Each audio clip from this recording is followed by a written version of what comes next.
My mornings are chaos. I need coffee that works as hard as I do. That's why I drink Everyday Dose, coffee with benefits. It's rich, delicious coffee boosted with mushrooms, collagen, and nootropics. Everything I need for focus and balance, ready in 30 seconds. The Black Friday sale is on. Get 61% off your first Coffee Plus starter kit, a free A2 probiotic creamer, and over $100 in free gifts. Plus, enter for a chance to win $100 cash or get your entire order refunded. Visit everydaydose.com/podcast or use code podcast at checkout.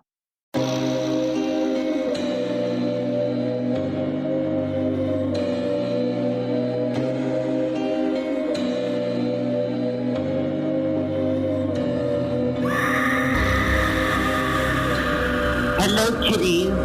This is yours truly, the Crypt Keeper, and you're listening to Slasher Radio.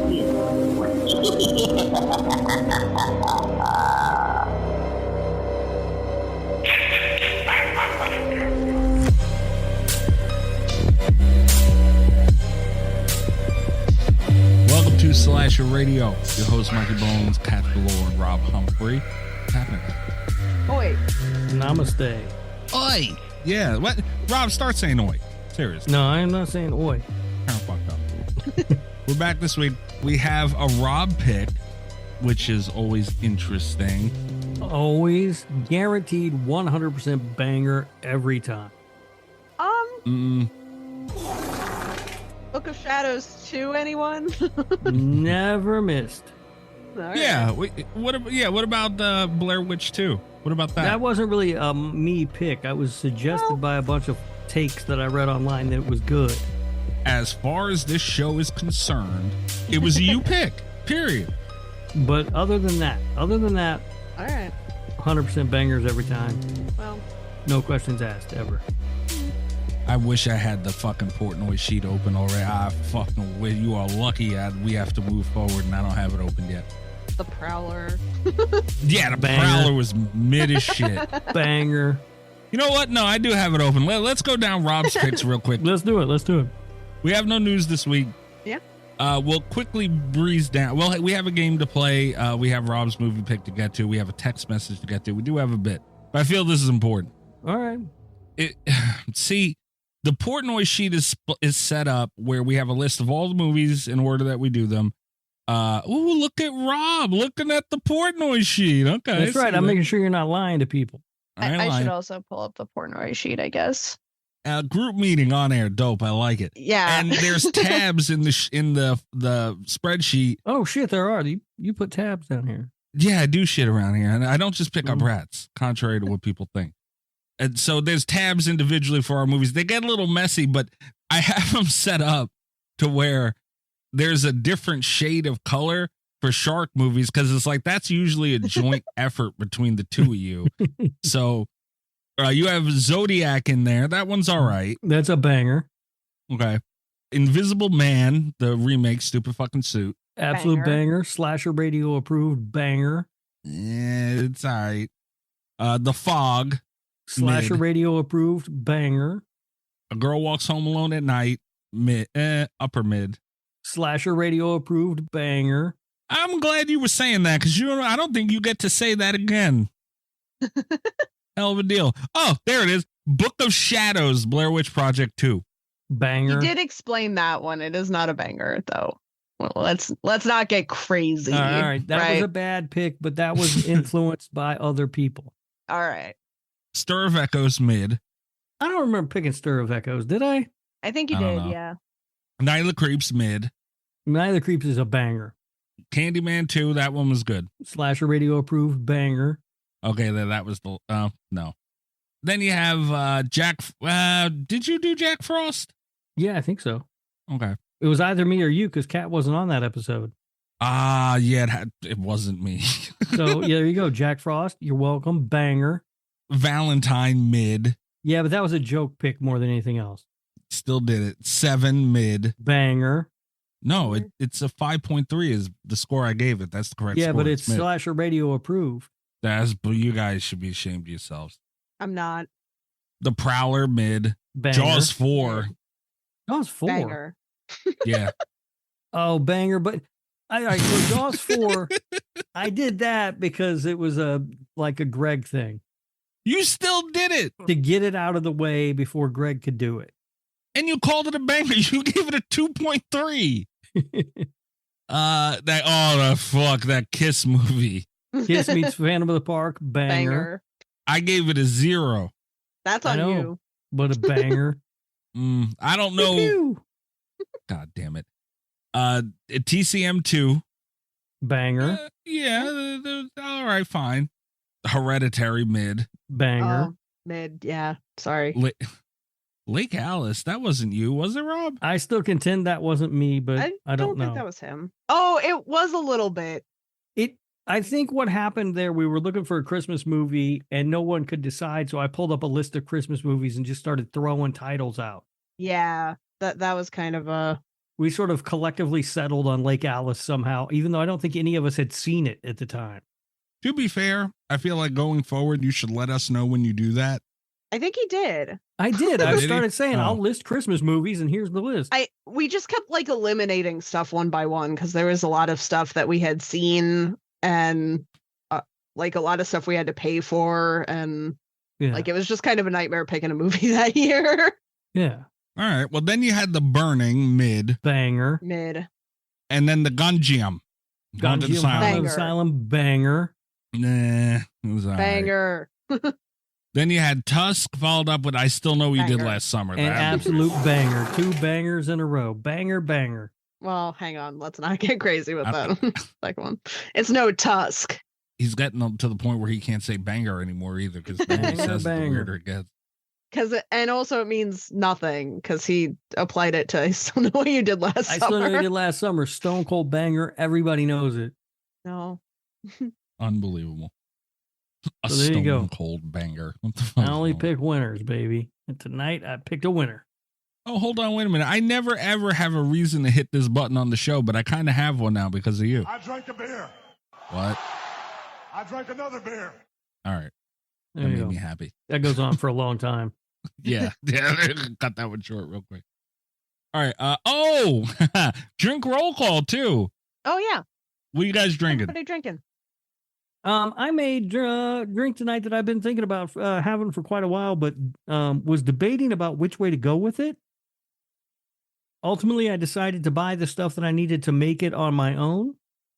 I am drinking a White Russian. Oh. Because White Russian has sounded good for a while, but I never have Kahlua in the house. You know, because who the fuck buys Kahlua?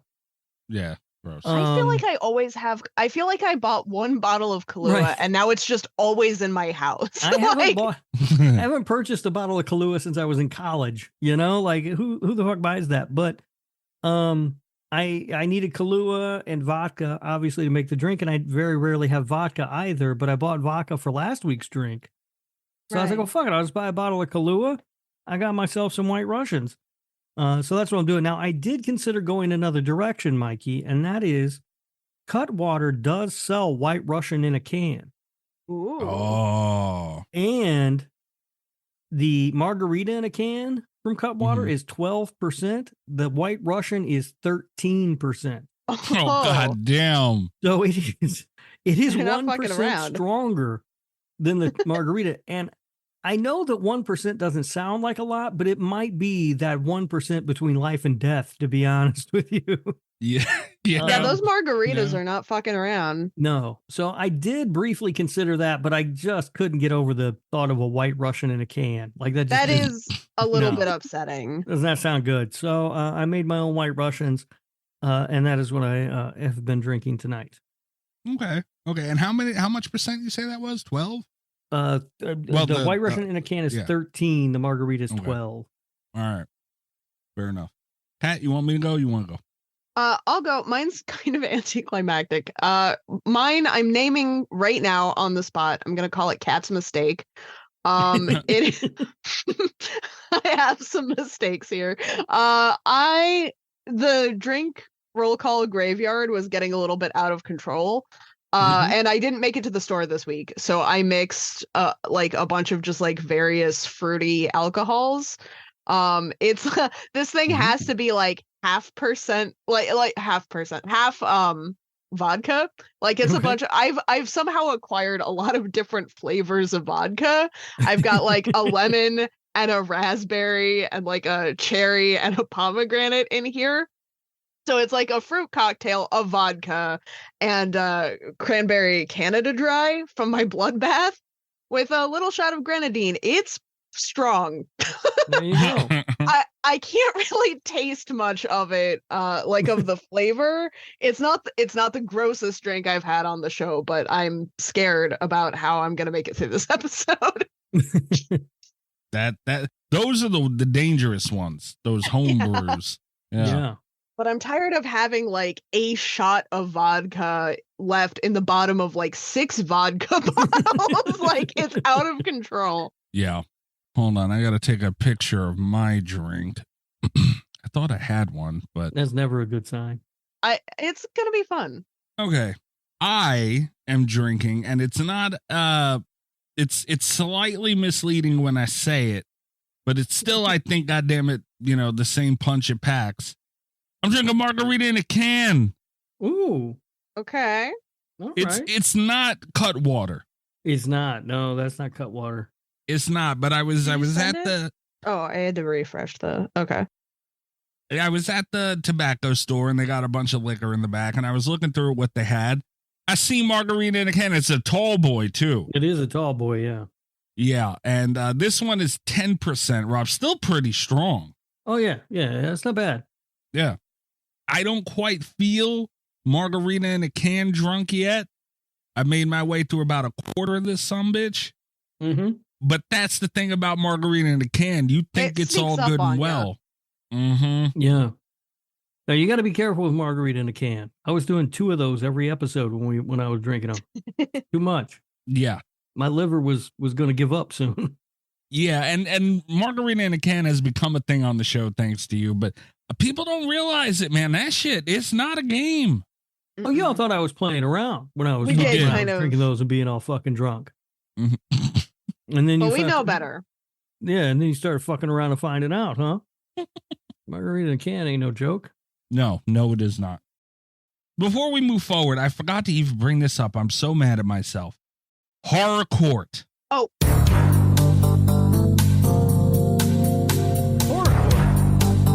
Rob Humphrey. I didn't do nothing. What? Kat, this Horror what did Court, God do? I don't need a verdict. I don't need a Okay. jury. Rob Okay. I might need an executioner after dealing with him lately. But this is more so for me to address the court and the county of Slasher Radio here, and mostly you, Kat, because you have to deal with it. Okay. I owe Rob one. You owe him one. And this stems from Allie's Discord. Huge Okay. pound penis. Allie does a movie night every week in her Discord. Mhm. She does Yeah. voting for these movies on her Twitch. Correct.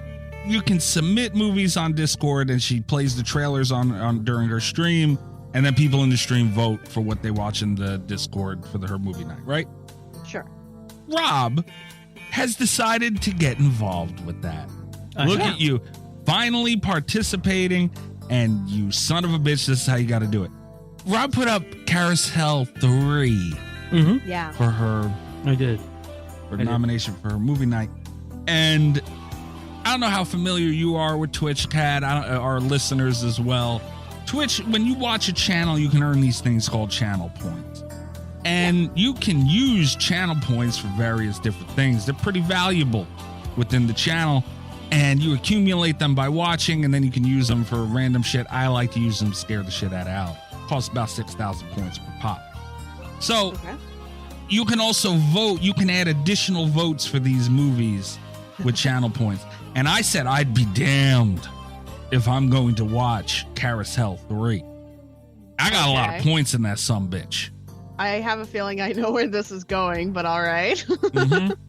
So I'm also playing DBD with Allie during the time the voting went on. So I'm now in a game getting my ass whooped and trying to vote on this fucking to stop myself from having to watch this fucking movie.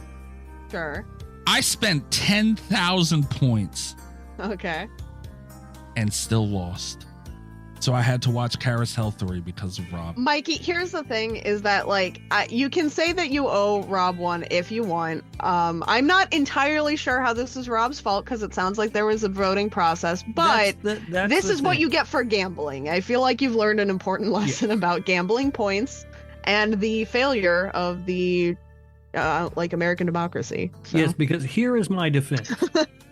There is a process by which you can nominate movies to watch. I nominated Carousel 3. There were a number of other nominations, I believe 4 or 5 others that people could vote on.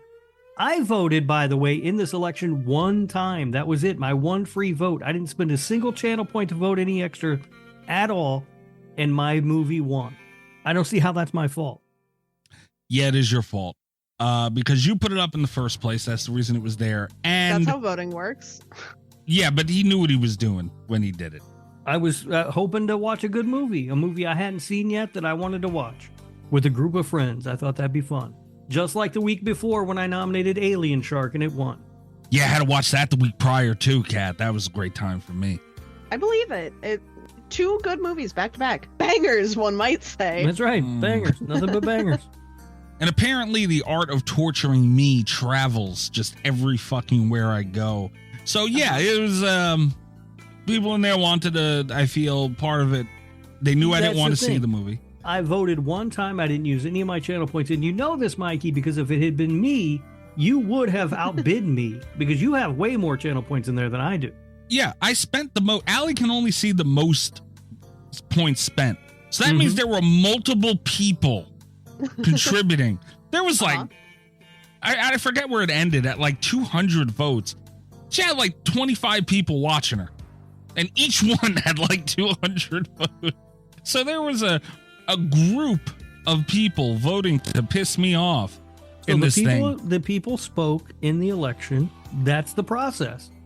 So here's what happened to just sum up that whole situation and why I'm mad. I lost all my fucking channel points. That's first of all. I can't even scary scream her now. So this is bullshit. So I'm mad about that. Number 2, I lost that. I wasted the channel. At least if I won, it'd have been fine. Wasted the channel points. 3, got tunneled out of that match because I kept having to fucking try and vote to save myself from this damn movie. So that happened. So I lost, got my ass whooped on top of it. 4, had to watch Carousel 3. I cannot control what happens in those votes, but I have 1 out of 3 say in what goes on here. Okay. That's true. Whenever the time comes, when I get my pick, you're going to pay, Mr. Humphrey. I just want everybody to know. I think that is spiteful and a horrible way to approach this. I think that you spent your channel points of your own free will. I didn't tell you to do that. You did that on your own. You expected backup from other people. Namely a gentleman by the name of Huff, who did not show up and did not have your back. That's not my fault. Yeah.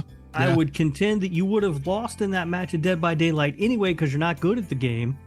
Oh. And I would also contend that you didn't have to watch Carousel 3. You got to watch Carousel 3.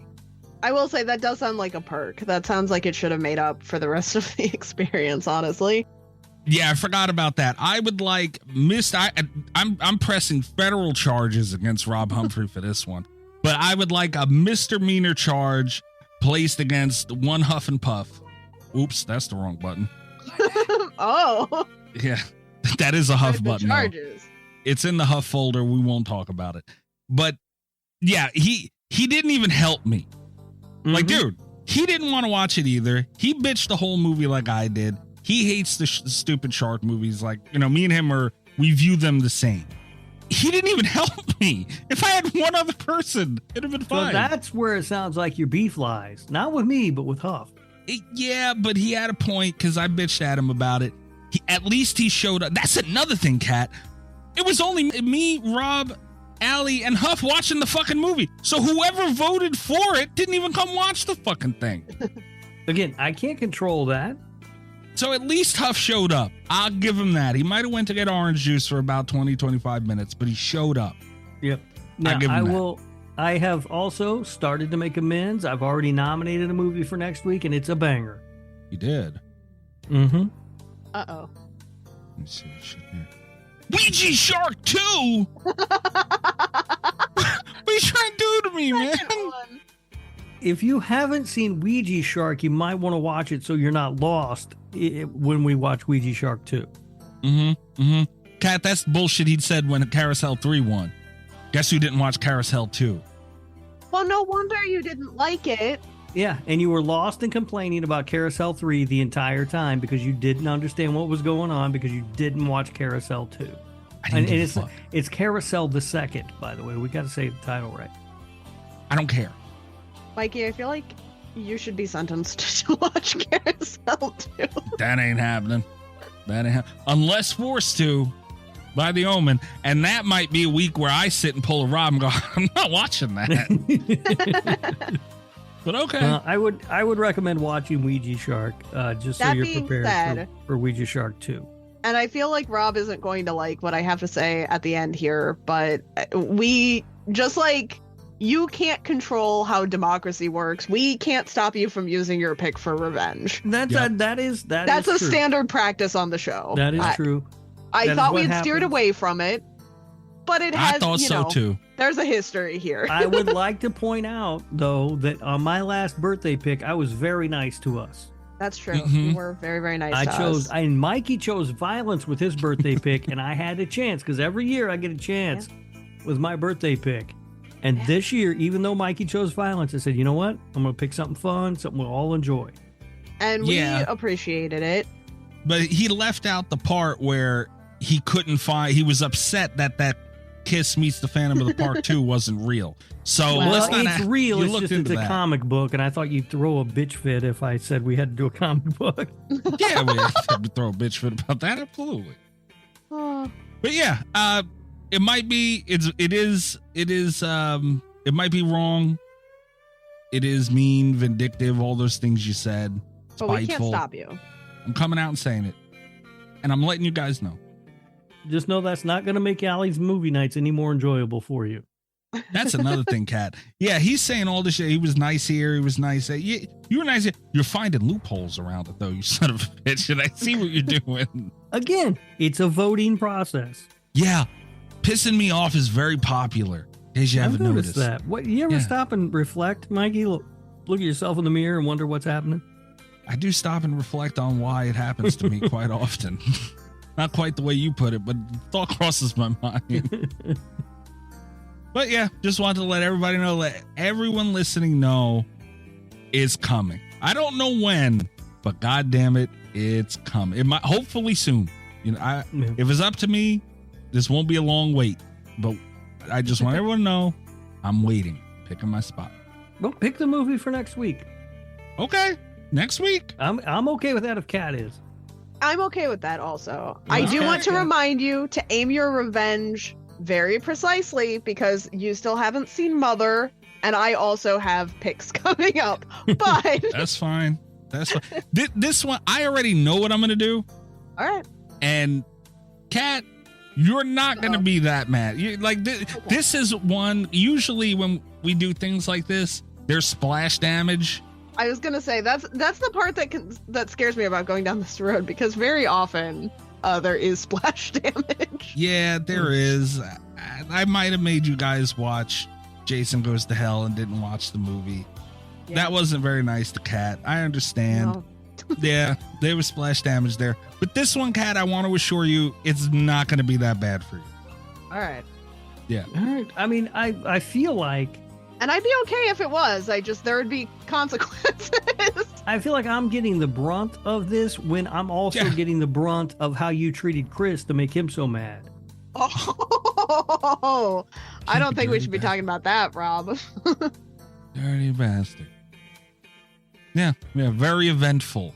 Also, check out Greg's TikTok as well. We're talking about Ali's Twitch, which is a good time. I need to get channel points back on that sumbitch. Greg's TikTok too, at Darth Gregor. We're watching this live tonight. Good time. Good times. Always a lot of fun. Yeah. All right. So 917-397-KILL is 917-397-5455. You trace the call. It's coming from inside the house. You can leave a text message for the show. You can leave a voicemail for the show. We'll air it. We'll discuss it. Text messages, obviously, we'll read it. This one is from friend of the show, Will the Thrill. Thrill me. Oh, Will. Yeah, Slashy Award winner. Yep, Slashy Award winner. Oh. Took home the Greg, if I'm not mistaken. He sure did. And this text message reads, "Hey, Mikey, Cat, and Rob. Hope you're all well. I have a couple of things for y'all today." I don't like saying y'all. What's wrong with y'all? Bothers me. I don't know. It's not a word I come across often, but I hear other people from other places say it a lot. So Yeah. like it trips me. Couple of things for y'all today, a statement and a game. For my statement, I'd like to clarify that when I ranked the Halloween movies, it was not based on quality. It was based on enjoyment value. And I'm a Myers fan first. So rather than being a Halloween movie ranking, it's rather a Michael Myers movie ranking, plus what I enjoy watching. Rob, any leniency on that? Absolutely not. No. You get more enjoyment out of Resurrection than half the good movies in the No. Listen, That might be worse, Will. Damn it. it's That's not worse. I think it's worth noting. I and as the previous owner of the hottest Halloween ranking until you hopped on the scene, I have to say I respect it. I respect having the awareness to say my favorite is maybe not the critical best, and I'm sticking to it. That being said, Resurrection is so high. It's way too high. There you go, Will. I'm You not earned mad at Cat's him. respect. Good luck with that. I'm just saying. Trick or treat, Right. motherfucker. Yeah. Just saying. You got Mikey's respect on top of it. That's a hell of a deal you got there going on, Will. Good job. Hell of a deal. All right, and Will continues with saying, to end this off, I'd like to play fight, flight, or freeze with y'all. He said it again. Mhm. That's Will's game. He said Everyone we played texts this. us y'all, so Mikey has to say it more. God damn it, they're probably gonna do it. We played this a couple of months ago, so if you don't remember how to play, I'll refresh you on the rules. I think he's talking to you there, Rob. Yeah, he is, because Mikey and I remember how to play. Why? What do you think I wouldn't remember how to play his dumb game? How do you play this game, Rob? Yeah, fuck Tony Todd, right? Isn't that the game? You know what? He has a point. The answer is always you fuck Tony Todd. Yeah. I mean, Anytime you have that that option. oh yeah, you go to town. Where did I leave off? I'll give you 3 horror villains that will attack you, and you'll choose whether to fight them, run from them, flight, or stand still and let them kill you. Freeze. Yeah. Well, he said end you. Same thing. Characters are as follows. Ooh, Pumpkinhead, Leprechaun, and Krampus. Thank you and much love. Oh, he ends it with thank you and much love. And Stevie got a small. Did Will just get a bleep? Does Stevie get those?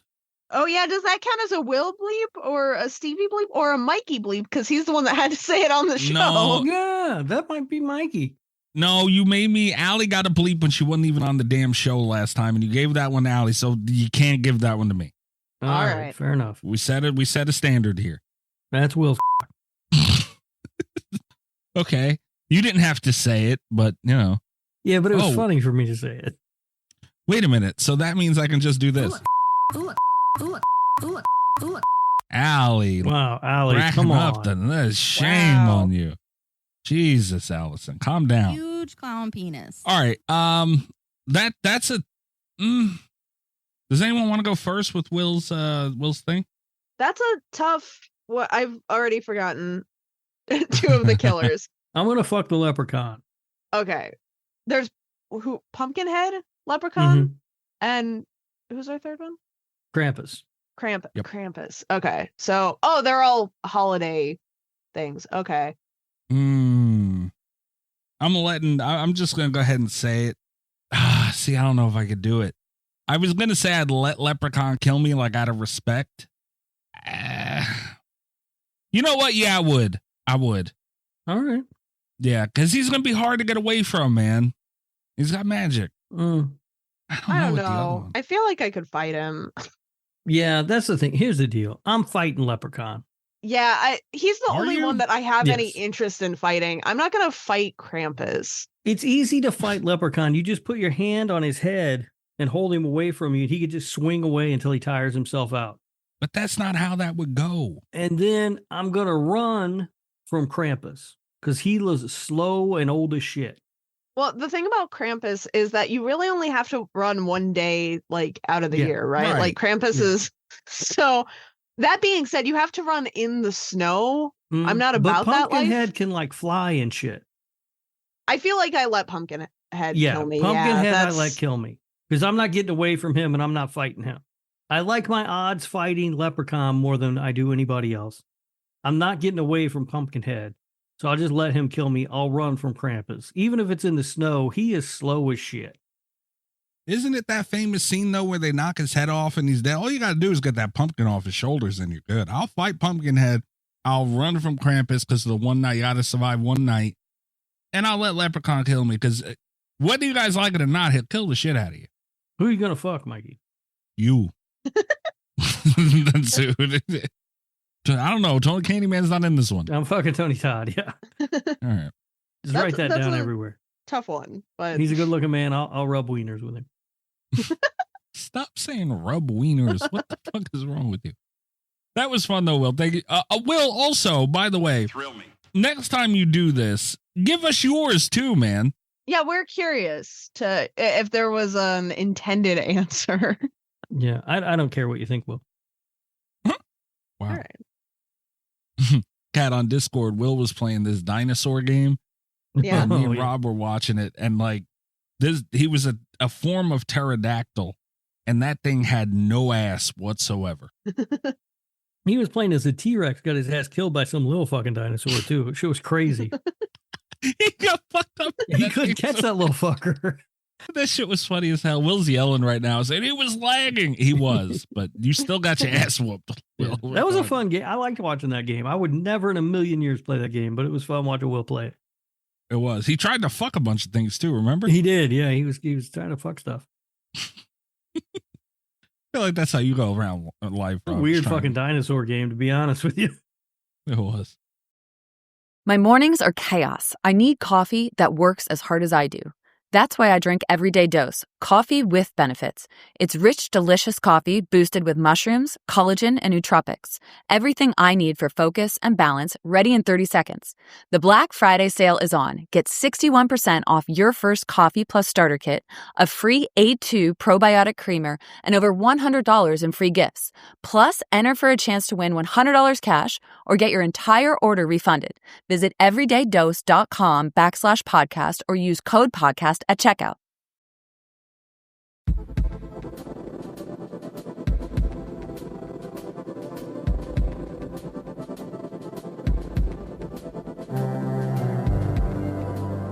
Our friend Camp Springwood on Twitter sent in another... Huh? Is he our friend? Friend of the show. Right? Okay. That yeah, we can't deny that. Yeah. All right. Went ahead and sent us another red pill, blue pill. After we answered the last one on the show. This one is horror comedies. The last one went so well, he did it again. Well, to be fair, I do think, I mentioned that we did the last one on the show, and I think he sent this one before the show came out. So he didn't have a point of reference for how well the last one went. I'm going to go ahead and make sure it sends into the chat for real this time. Here we go. But yes, for the listeners at home, the red pill is Killer Clowns from Outer Space, Freaky, The Cabin in the Woods, The Blackening, The Babysitter, Mithrigan, and our blue pill, we have Scary Movie, Happy Death Day, Warm Bodies, The Final Girls, Tucker and Dale versus Evil, and Bodies, Bodies, Bodies. This one's easy for me. It's tough for me. There are more movies on the red pill side that I like, but the blue pill has what I think of when I think of horror comedy, and that's Tucker and Dale versus Evil. I will say, in terms of laughs, I think the blue pill would have me, but ultimately what this comes down to for me, The only two of these that I rewatch on any kind of a basis are The Cabin in the Woods and Tucker and Dale versus Evil. So, Red Pill wins for me. Right. Right. I mean, I'm looking, it's really hard because on the Red Pill side, I like Killer Clowns. I like Freaky. I like Cabin in the Woods. I like The Blackening. I'm mid on The Babysitter and Megan. Mm-hmm. On the Blue Pill side, I actually kind of dislike Scary Movie. I kind of dislike Scary Movie. I also kind of dislike Bodies. Yes. I didn't hate Happy Death Day, but I did think it got kind of overhyped. I like that one. I don't like Warm Bodies either. See, Warm Bodies, I'm glad I saw it. I don't think I ever need to see it again, though. I do like The Final Girls. The Final Girls is sort of underappreciated, I think. That's true. But I don't think it undoes. Tucker and Dale is so fucking good. Really good. That's what I'm saying. It comes down to Tucker and Dale versus Cabin in the Woods. Yeah. Also, I think better than Cabin in the Woods.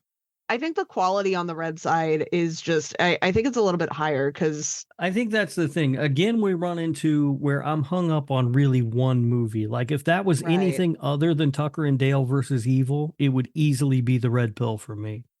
Tucker and Dale, it wasn't enough to sway me, but it was the one hang up that I had. Yeah. So I think I'm with you, Kat. I think it's going to be Red Pill for me.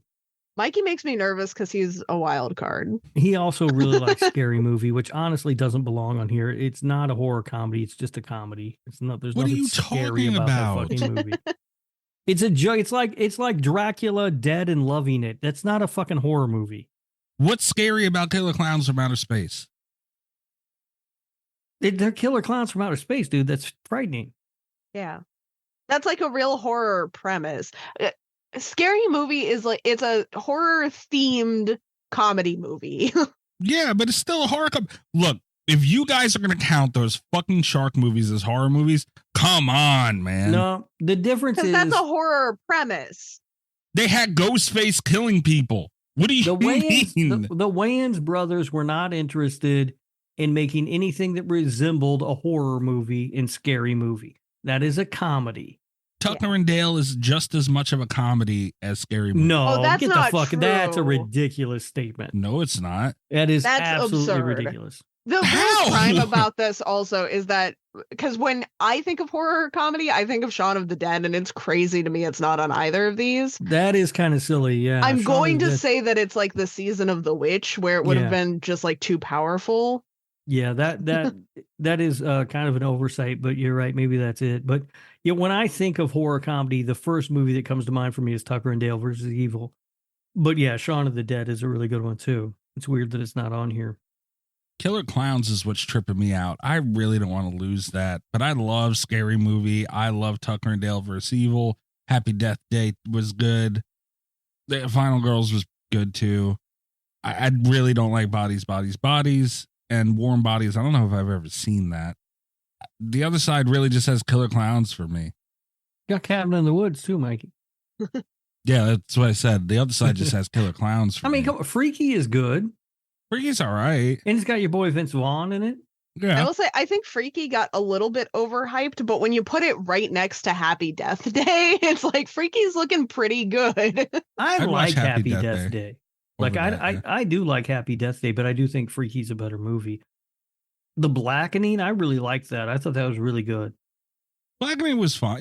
It was good, but it's not better than Tucker and Dale, Happy Death Day, or Scary Movie. Or it's probably better than Final Girls for me.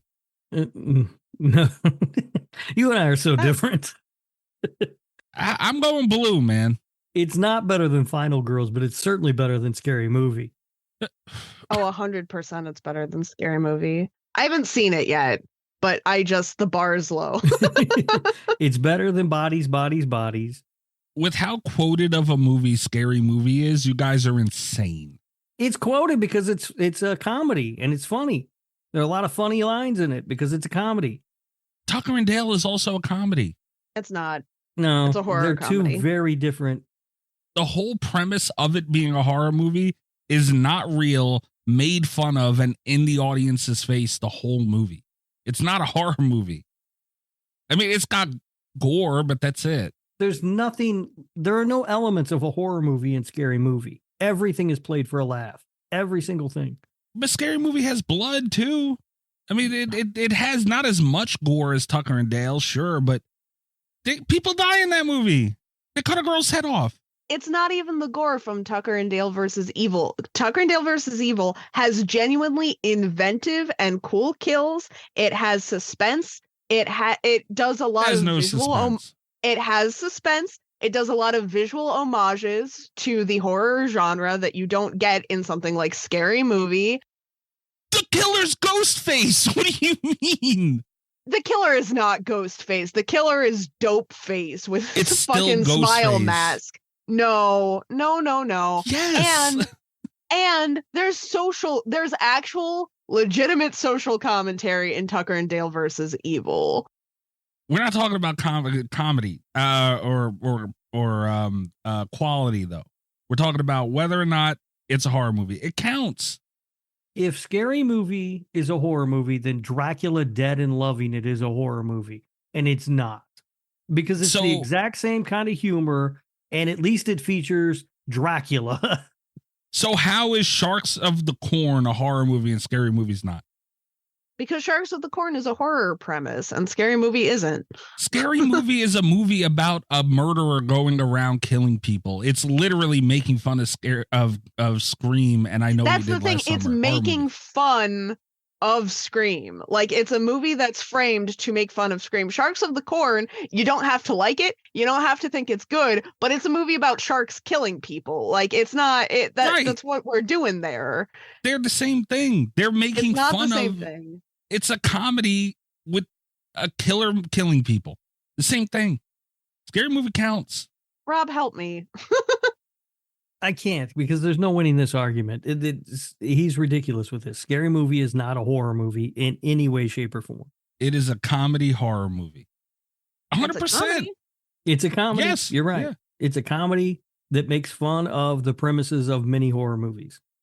Right. Tucker and Dale vs. Evil. They have the Evil Dead camera zoom and everything. Yeah, but they have a horror premise. This doesn't. I don't understand how Ghostface killing people is not a horror premise. It's not Ghostface. Okay, you know what, Rob? We're gonna make a shark movie, but we're gonna name the shark Ghostface. We're gonna see whether or not it's a horror movie. It'll be a horror movie.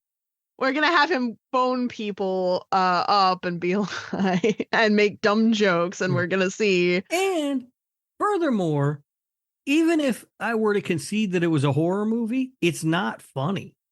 Oh, it's very. That's its biggest crime. Yeah. It's insanely quoted. Lots of but it's things not are funny. insanely quoted. So There was a time where Dane Cook was insanely quoted. That didn't make him funny. It made a lot of people think he was funny. That movie is hilarious. 3 of those movies are absolutely hilarious. You guys are crazy. I can't. Those movies are awful, dude. Shame on you. Yeah, I'm taking whatever pill doesn't have Scary Movie. Fuck that movie. I'm taking the Scary Movie pill 100%.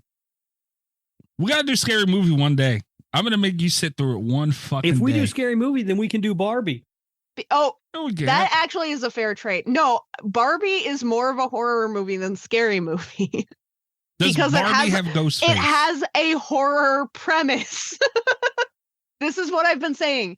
Scary Movie does not have a horror premise. It's a comedy. Barbie has a horror movie premise. It's basically the same as Antichrist. I can't say this any plainer. I will concede to watch Scary Movie on the show, even though it is not a horror movie, if you will let us do an episode on Barbie. What is a horror movie premise? It's a premise that is unsettling in some way to the viewer. It's why I brought up the social commentary in Tucker and Dale versus Evil, because that has an actual lingering, unsettling effect. I think that's fair. I think if the premise of your movie is to make fun of something, that makes it a comedy.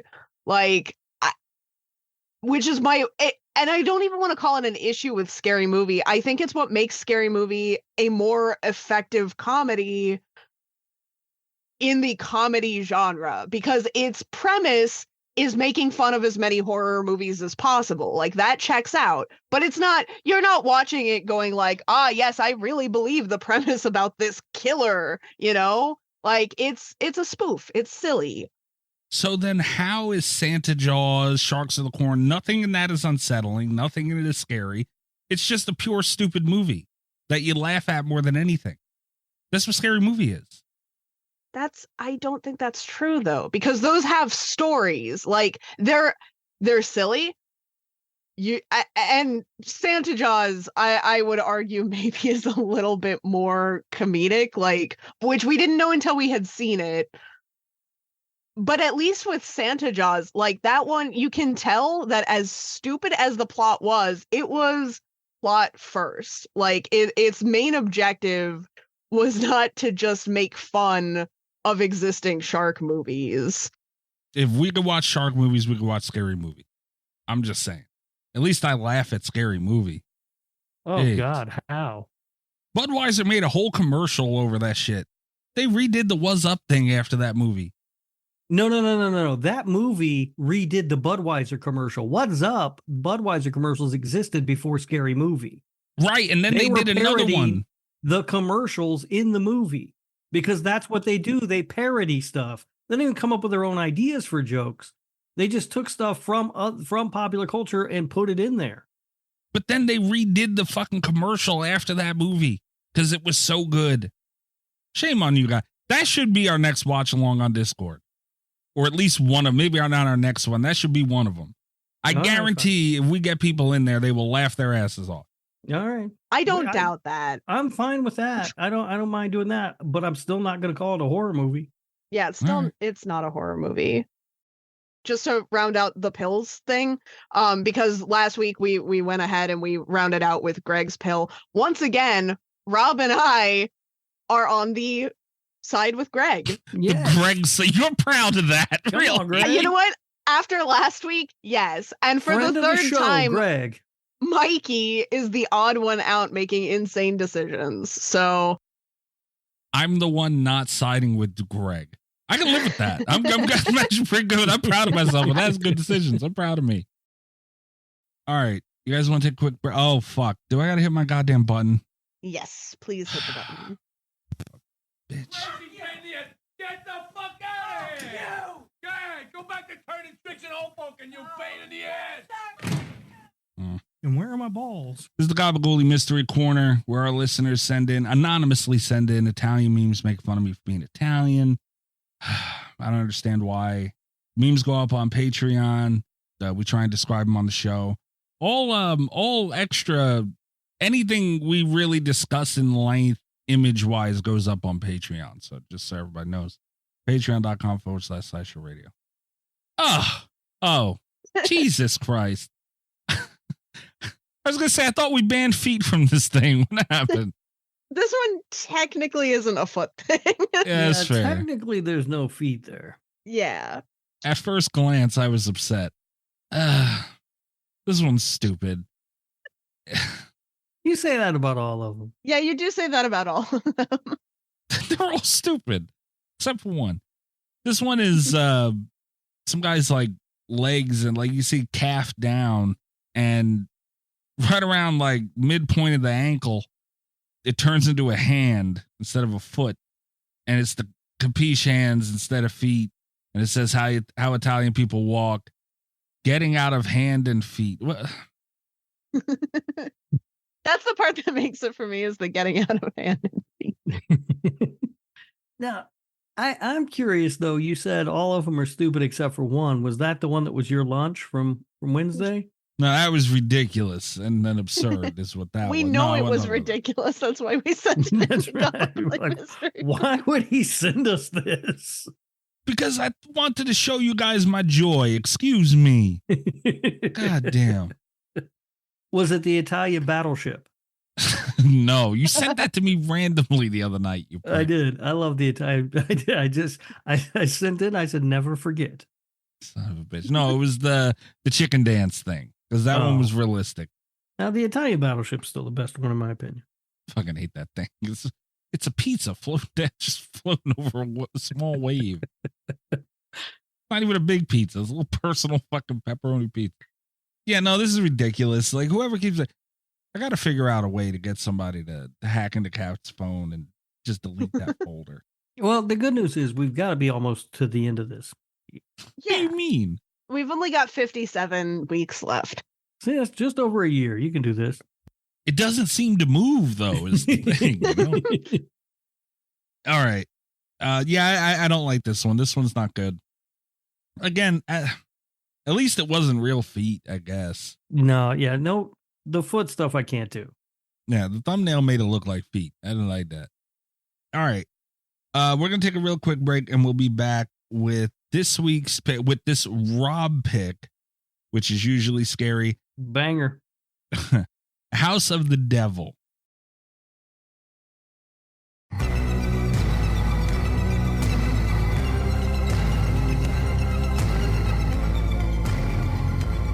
House of the Devil. It's been a while since we've really got to pick a movie, guys. Yeah. We had the Patreon pick last week. We took off the week before that. Slashy. And then we had 2 Patreons. We did the Strangers in there somewhere. Oh, yeah, we did. Yeah. Okay, yeah, that's true.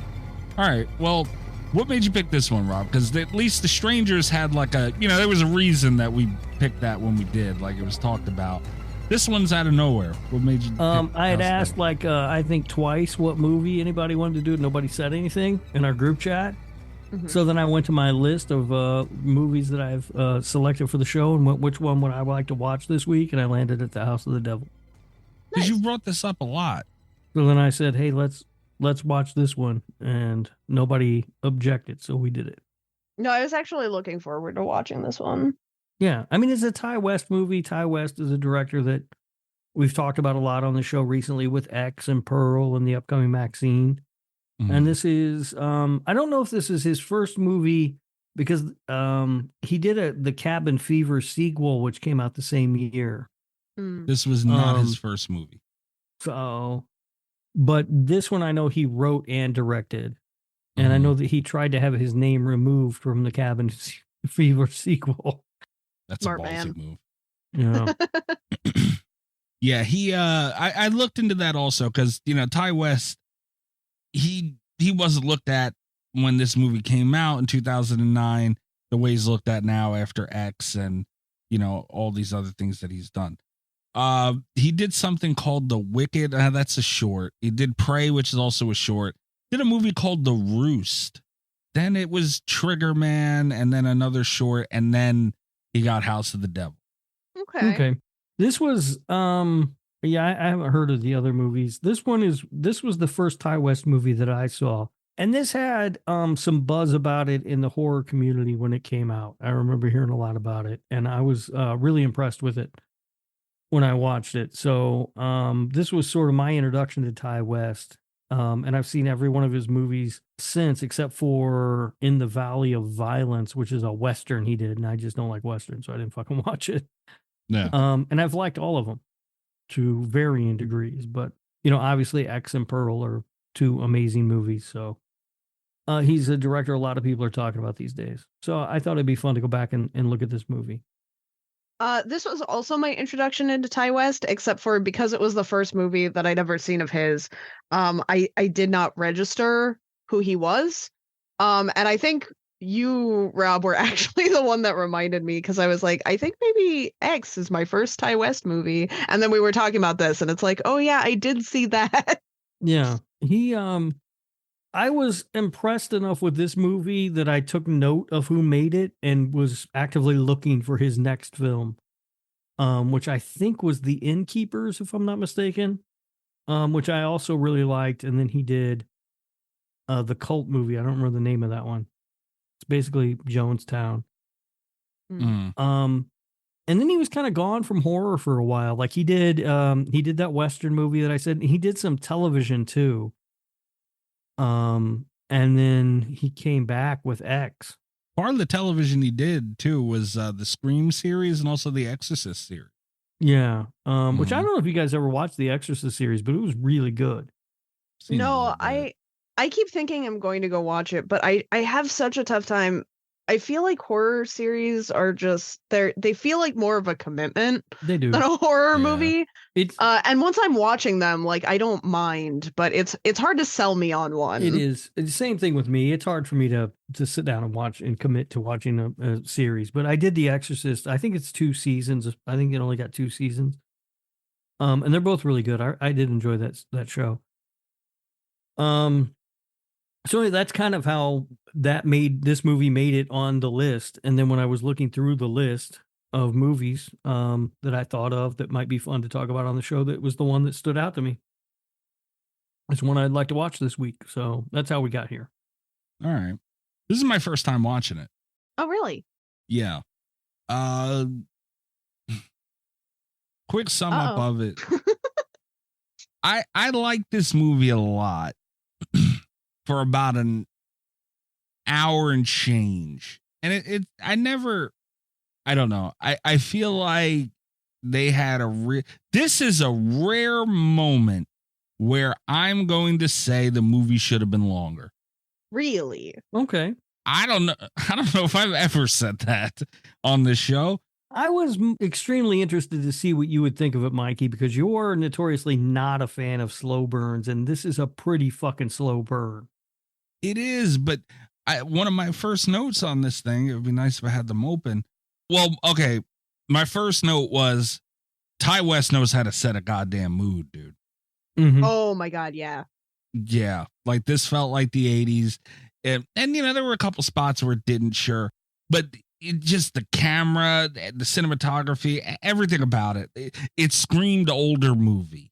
Right, that's the thing. A lot of people, first of all, we've gotten a lot of stuff recently since Stranger Things, really, set in the 80s.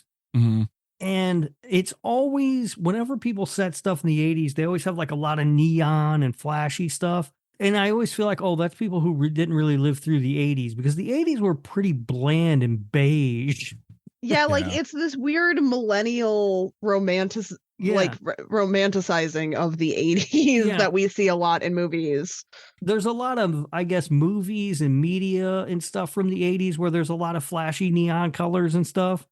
But for the most part, everything was a lot of just beige and bland in the 80s. Like, you know, if I went to somebody in my family's house, or hell, my family's house, you know, we had like a beige couch and like everything was just blah.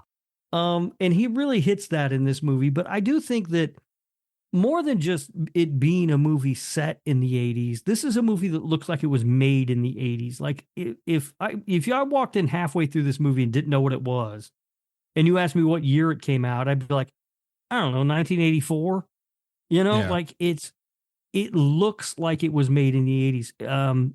Everything from the you know, he chose film stock that would have been available to them in the 80s. It, you know, the cinematography, the way it's shot, just everything about it screams 80s movie. Yeah. Which we've seen him do now more recently in X and Pearl. Yeah. Where he's recreated not just the setting of the film, you know, in like costumes and the music and the way people dress, but the actual look of films that came out at that time. Yeah. And those were all elements that I was kind of interested to revisit, because when I watched this for the first time, I didn't really know what to expect. Didn't know who Ty West was.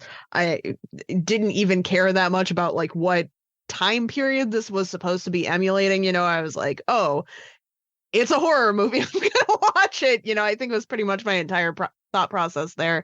But I was kind of interested to do a rewatch, because now that I have more opinions about like different decades of horror films, and I do like 70s horror so much, and I have seen X, I was really curious to see how this held up in comparison to other 80s horror, and I'd say really well. You know? Yeah. I don't like it. I'm not as appreciative of it in The House of the Devil as I was in X, but I don't think that's an execution thing. I think that's just I like 70s decade horror, you know? Yeah. It'll be interesting to see his take on the 80s with MaxXxine. I do wish, I know we don't do like double features on the show, but that is something that I would be really interested to do. It's like House of the Devil, MaxXxine. Yeah, I don't expect MaxXxine to look anything like House of the Devil. I expect MaxXxine to be a lot more like that bright neon. Yeah. Like, but because I assume it's also going to be because of the way it's spelled and nothing else, I'm expecting it to be a lot more like adult movie set themed. Yeah, I think it's going to be adult movie set themed and also set in Los Angeles where things maybe were a bit more neon and flashy in the 80s than, when I was growing up in Indianapolis. Yeah. So I don't think it's going to necessarily be out of character for an 80s film. It's just going to look quite a bit different, I think. In a different part of the world, the country. Yeah. Yeah. Which, look very different. But back to what you were saying before, Rob, slow burns, when they're executed well, it doesn't bother me. The acting was good. It was great in this. The story was interesting. They presented everything well. I like the story of this. That's the thing. When I look at a movie, this was only like an hour 35, I think, which is, that's a good length for a movie. Mm-hmm. And usually I'll look at it and say, okay, you could take out some of this story and put in a little more bang for the buck, like, blood, cuts, all that stuff. And, I'd probably enjoy it more when I'm looking at something I didn't like overall. I didn't want to lose any of the story.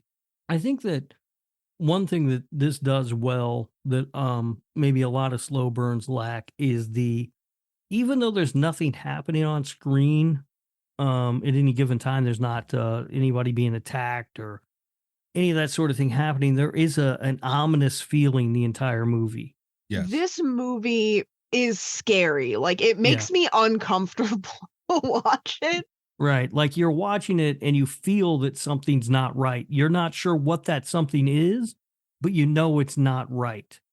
And my favorite part is that, like, there are things that it's very obvious with the plot of this movie to look back and be like, okay, this was a red flag. This was a red flag. This was a red flag. But there are also a lot of, like, those same kind of, like, because I think that's something that we don't see captured a lot in horror movies. We, the audience, are watching people in horror movies like ignore red flags left and right, and we're like, oh, that's so dumb. But there's just weird shit that happens in real life that we don't like, that we just ignore, and it's fine every single day. And I think what Ty West has done with House of the Devil is he's really good at introducing so many just like uncomfortable, weird things that actually don't lead to anything, where it kind of makes it feel like you don't know which thing is going to go off at any given point.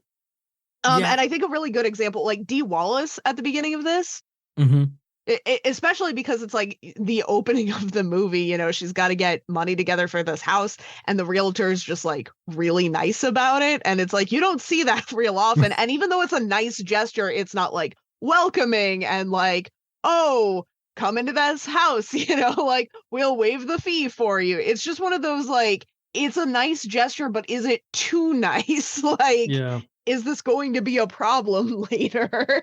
Yeah. And also, God love the 1980s when you could get a 1-bedroom place for $300 a month. Yeah, man. Yeah. And that's the thing too. Like, I don't know how a younger audience looks at that. Dude, $100, even the original price he was going to get for this, especially, taking into account her situation and everything. $100 is a good amount of money in the 80s. Oh, yeah, absolutely. Especially some college kid. That's a good amount of money. Yeah. Yeah. You blow $100 in a weekend now. Easy. Oh, yeah. Not doing much. You blow $100, which is scary. Goes for $100 like nothing. Yeah. Blew $100 yesterday on my fucking cable bill alone. Or my internet bill alone, rather. Yeah, but we praise Ty West a lot for this movie, and we should, because he deserves it. He wrote and directed this thing, and it's great, and he made a really great movie. But also, watching it this time, I was struck by the performance of Jacqueline or Jocelyn, I'm not sure what her name is, Donahue, the lead actress. Yeah. She is just alone on screen in this movie for so much of the film. She's and very she does captivating a brilliant to watch. Job. Yes, she just does an excellent job, because that could get real old and fucking boring real quick. But she does a great job in her performance of keeping your attention while it's just her alone in a house. Yeah. Yeah, I didn't even think of that. That's very true. You want to start talking about where it lost me? Sure, why not? Yeah, where did it lose you? Be a dick, Mikey. I'm good at that. Before I mention that, though, I just want to, again, we got to talk about Dee Wallace. I mean, she didn't have a huge role in this or nothing. No. But I just love seeing Dee Wallace, friend of the show, love her. Like, when this movie started, I was doing a couple other things before I settled in to watch it. And I wasn't looking at the screen while this moment was happening in the beginning when Dee Wallace was on screen. Mm-hmm. And I heard her voice. I was like, that's fucking Dee Wallace. There's something about that woman, man. She's just incredible in all ways. Like, yeah, something about her voice even. She was great. And because of the budget of the movie, they could only afford to have her for one day. That makes sense. But they made the most of it. She did a great job and a very small role at the beginning. Yeah. When you see Dee Wallace in something, you know, like it's like a Dee Wallace stamp of approval. It means something. I also just want to throw this out there because I think it's like we talk a lot about this kind of trick with the first kill of a movie, you know, like the Scream thing where they get in Drew Barrymore and she dies and you're like, oh my God, they killed off Drew Barrymore and you're surprised. It was kind of the same effect watching Dee Wallace in this, where you're like, oh, what's Dee Wallace up to? Because you expect her to be in the movie more. And then you see her name pop up in the credits, like she's got really early billing in this. And you're like, oh yeah, you know, how is this going to come back later? And then you're kind of blindsided because it doesn't. It's like, oh no. Well, they did do an interesting thing in that, if I'm not mistaken, the first kill of this movie is Greta Gerwig. Yeah. And first of all, it's an amazing kill because it comes fucking out of nowhere. I love that kill so much. It's so great. I mean, there's nothing really spectacular about somebody getting shot in the head, but it comes out of nowhere and it's so great the way that they do it. And it is a bit of a surprise because Greta Gerwig is Greta Gerwig. You know what I mean? Like, yeah, you just don't expect her to get killed off first in this movie. It's so sudden. And we had talked about like how it was sort of not a colorless movie, but it's like, it's very drab. It's established this very monochromatic atmosphere. You know, they're just having a conversation and he's like, are you the babysitter? And she's like, no. And then all of a sudden, like the entire inside of the car is just fucking red, you know, and you're like, oh my God, that just, yeah, it's so well done. Chef's kiss, like great moment. All right, but what pissed you off, Mikey? This went from a movie I was very, very, very, very much enjoying to me saying this is the worst cult of all time. Like it was just the end of this movie was very rushed. And I'm sure it had something to do with, you know, budget restraints but some stuff doesn't take much money. I understand time is money when you're making a movie, renting equipment. I don't know what they had to do, but still, I gotta judge what you put in front of me. The back end of this movie was insanely rushed. I agree that it is rushed, but I think it was intentionally rushed. I have to throw something out here that Rob is going to be really pissed about. Yeah. Because I feel like we're going to agree, but I feel like we're going to take such different paths to get there. Okay. Let's fight. I also felt like the movie, like the end was rushed, and it was something that used to bother me more. Post seeing Hereditary, I really feel like this is how a slow burn movie, like, if you're going to have a story with kind of like a feverish cult pacing at the end, I would so much rather see something like this, where it's like, it's rushed because she's rushed, you know, like she doesn't have context into what's going on. There are no villain speeches. I don't have to have like a 10-minute monologue about Payman. Like she's there. They're trying to kill her. She's trying to get out. We have this like final fight scene. It feels chaotic and crazy. And that matches her energy after we've been watching her this entire time. Like, I would so much rather have it be rushed end to a slow burn movie than like an info dump at the end of a slow burn movie. I think that's true. Except for everything you said about Hereditary, which is a stone cold banger. Stop saying that. But I also think that it's intentional because what he is making is essentially one of these low budget 80s kind of movies. And oftentimes that's how these movies also ended. That's The, true. the endings always also feel very rushed many times in these movies that are sort of because what he's making here is sort of like one of the movies that you would see on a late night horror host television show in the 90s. You know what I mean? They're not exactly the highest of quality of 80s horror films. And that's kind of what he's making. And that's how these movies often ended. The endings often felt rushed like that. And I think that that was done very deliberately and intentionally. And I do think it makes sense for the story because once everything pops off, everything's going to pop off in a hurry. Yeah, but see, that's the thing. It didn't pop off in a hurry. Is another thing that really pissed me off. She just kind of passes out. That's such a womp. Well, she didn't pass out. I think the pizza was drugged. Yeah, but Yeah. she that's what happened though. Like she ended up just passing out. I understand that she got drugged from it. By the way, this girl is like, I've never seen anybody hate pizza as much as her and keep ordering it. Like she had ordered pizza at that little, when she was having lunch with what's her name, didn't need a bite, just threw it to the side and then left. Didn't need a bite of this pizza either. Stop ordering pizza, get Chinese. That is kind of a weird thing because it's not even, I don't know. I wouldn't have eaten that pizza. There were a lot of stages because like if I have bad pizza somewhere, I'm not going to order pizza that same night, you know? Like just I'm going to be like I've already had one bad pizza experience today. But also if someone hands me like a piece of paper and they're like, "Here's this pizza number for you college kids cuz you love pizza." I'd be like, "That's weird as fuck." Like Yeah. And then also if I had that conversation where they're like, "No, thank you." Like I'd be like, "That pizza's dry." No, I think there's probably not a whole lot of options. Remember, this is the early to mid 80s. It's not like there's no Uber Eats where everything delivers. Yeah, she was guess. kind of fucked. She's out in the middle of nowhere. But also it's like 8:00. I also would have eaten by then. Yeah, I would have done, but she's out in the middle of nowhere. There probably is only one pizza place that delivers out there. That's probably true. But So I don't think that him giving her the number and stuff is weird. The conversation was a little weird, but she'd been ignoring weird stuff all night. that's And true. as far as her not eating the pizza, we see her take like a bite or two of that pizza and she makes a face like it tastes funny. That's how we Yeah. know it's drugged. And so she Yeah. throws it away. You're not going to eat nasty pizza. That's the other thing though, is because it's like I can point here I can point at this and be like, here are all of the reasons why I'd be safe because I wouldn't order pizza. But once the pizza was ordered, I don't care how bad it tastes. Like if I was hungry enough to order the pizza, I'm probably gonna eat that pizza. Oh yeah.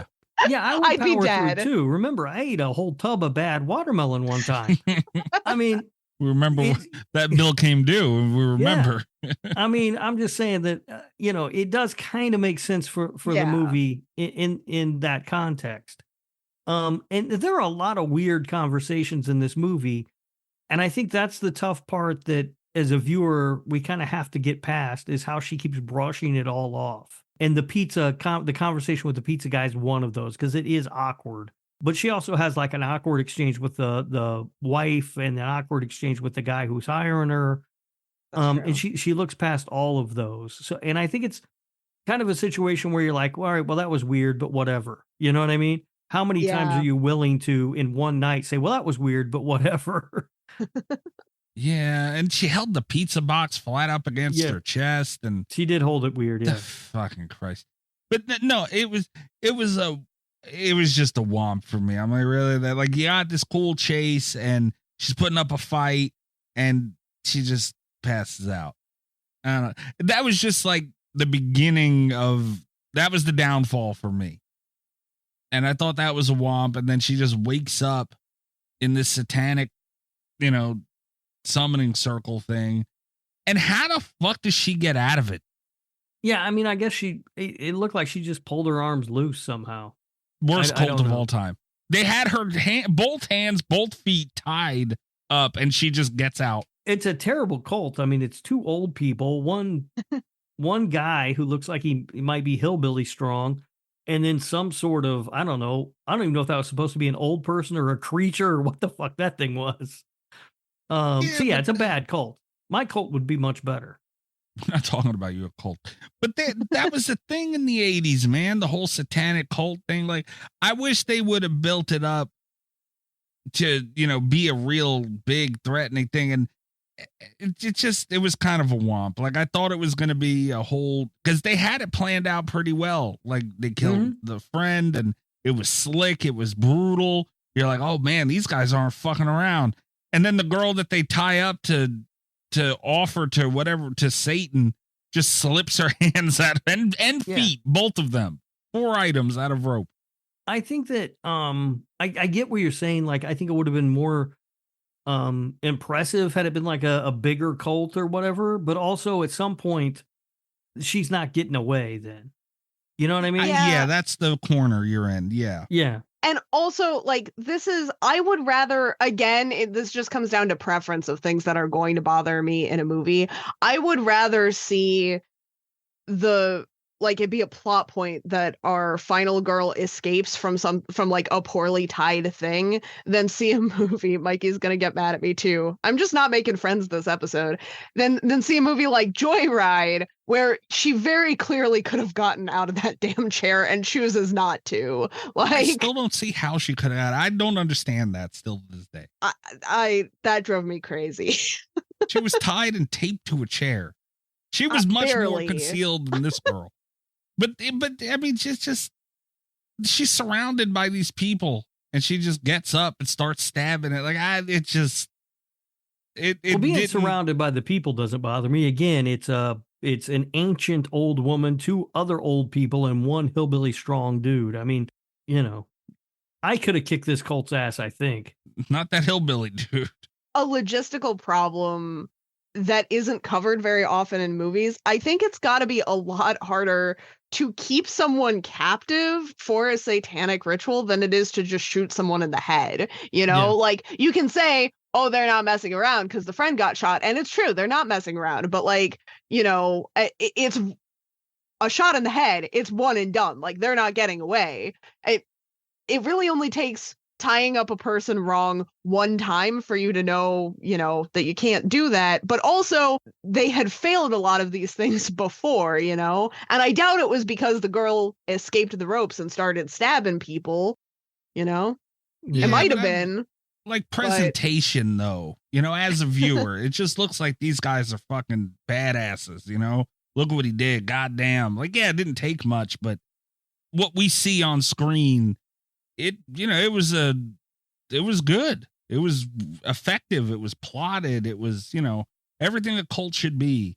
And then this girl in front of like 4 people just slips out of rope and stands up. I was like, what the fuck? But also, we have to keep in mind too that the ritual doesn't work if they kill her. Yeah. Yeah, but it was just, and maybe take away the one thing I could take out of this movie, the scene where she's listening to her music and playing pool. I could have did without that. If you could have filled that with something else, it probably would have been better. A little bit more liked struggle. That. Did you? Yeah, it was like, that's what you're going to do if you're at a house by yourself, basically, right? I mean, as far as she knows, there's an elderly woman upstairs who probably won't need her help, but might. You got to kill time somehow. And I like that they showed her doing that and sort of, going about it as if she had settled into what was just going to be a normal, easy night for her to make some easy money before everything kind of, got weird again. Yeah. If I didn't have the problems I had with the end, I wouldn't have minded it. But I definitely think they could have used that time a little more effective. If that's all the time we get, I just thought it could have been used with a little bit more of what was going on. That was it lost me at the end of all that, and it really hard. And I was so in, and it just lost the shit out of me. I will say that when I think of this movie, if I go a while without watching it and I think about this movie, I very rarely think about the end. I do think about the Greta Gerwig getting shot in the face a lot because it's so impactful when it happens. And I also think about like just the creepiness of her in that house and all the sort of weird stuff that is kind of happening, but she can't tell if there's something really, bad happening there or not. And I think about how effective that is. And I think less about the ending of this movie. The thing I think about most, I think, is probably when I haven't seen it recently, because right now I'm thinking about Greta Gerwig. Yeah. But like when I was thinking back to this movie in anticipation of the rewatch, the stuff with the phone at the beginning was just deeply unsettling. Mm-hmm. Where she's like using the payphone to call, and that conversation is just really uncomfortable. Yeah. Yeah. I mean, yeah, just the fact that she calls and doesn't get an answer, and then he calls her right back on that phone. Yeah, and then she asks how he gets the number, and he just like moves right along. Yeah, like, ugh. Yeah, it's a little weird, right? Because there wasn't any star 69 in that time. He still had a goddamn rotary phone in his house. Mm-hmm. You guys ever use a rotary phone, by the way? I have. Yeah. I assume you've never used a phone that was attached to a wall before, Kat. No, we had a landline. And I had to take this is like the floppy disk fucking thing all over again. I had to take a safety training course when I was in like kindergarten, and they were like, now here's how you dial 911 on a cell phone, which was like shiny and new, and then they were like, and here's how you dial on a landline, and I was like, okay. And then they had to teach us all how to use a rotary phone to dial 911 in case we were at like our grandparents' house or whatever. Yeah. Because they thought that was going to be really relevant to me, and I was like, okay. Yeah, that's where I used one. My grandmother used to have one when I was a kid. I had to use it at her place. I remember when my sister, who's about 8 years younger than me, she was in high school, and my stepmom bought a rotary phone for the house, and then she was so pissed because she couldn't figure out how to use it. She was like pushing the numbers and shit. That's a way of doing it, I guess. But, my stepmom just bought it because she thought it was kind of like whatever, kind of a cool little kitschy thing to have in the house or whatever, My dad ordered like what he thought was a rotary phone for the house because he thought it was going to be really cool, but it was like a rotary shaped phone with buttons, and he was pretty pissed. He was like, this isn't a vintage rotary phone. That's funny. Yeah. Did your house phone have a cord on it though, Kat? No, my house phone did not have a cord on it. I've got my ass whooped over fucking walking into people with that damn cord. I went through all this was a hard movie to take notes on because I was kind of just caught up in it most of I didn't take a lot of notes at all. As a matter of fact, we've already talked about everything I took notes on. Me too. Pretty much same here. Other than the fact that I did write that no matter what happens, I'm getting the other $200 this guy owes me. That's fair. Come back with the police and the task force. But I want my $200 first. Mm.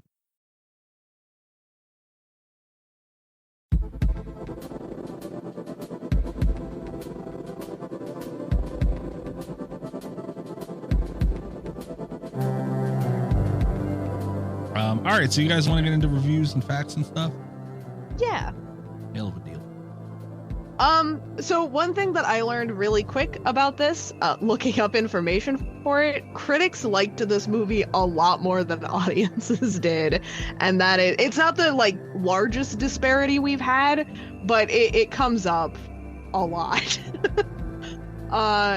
So this is a certified fresh movie, according to the official tomato meter, which has it at an 85%, with 101 reviews. So like a lot of critics weighed in on this one. Usually we've like barely got enough critics to get an official score for horror movies, but we have a decent number here. The audience score, however, is 63%.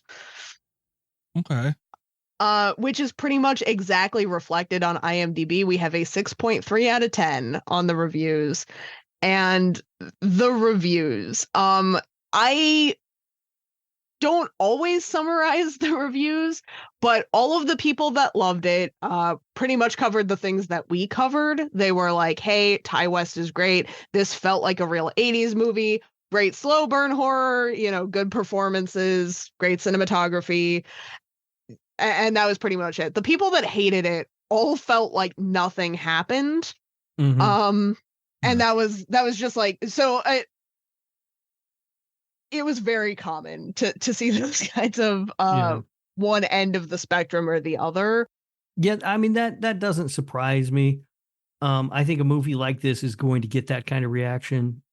People are either going to really dig it, and if you're not buying into what's happening, I could see how this could be extremely boring. Like if you're not buying it at all, yeah, then you're going to be bored and that's one of the reasons that none of us took too much notes or too many notes or had a lot to talk about, because it's hard to talk about this movie. You almost have to just experience the film, because it really is largely just one girl in a house by herself.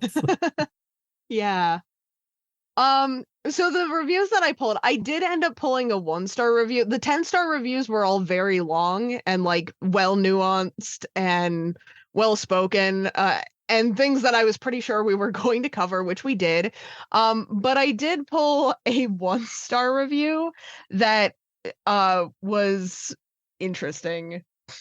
And I guess we're going to talk about it right now. All right. 1 out of 10. The volume levels in this piece of crap were the most offensive part. What? Okay. Any movie that Were there forces problems me... with the volume? I didn't... No, Okay. I did not experience No, this. the sound mix was fine.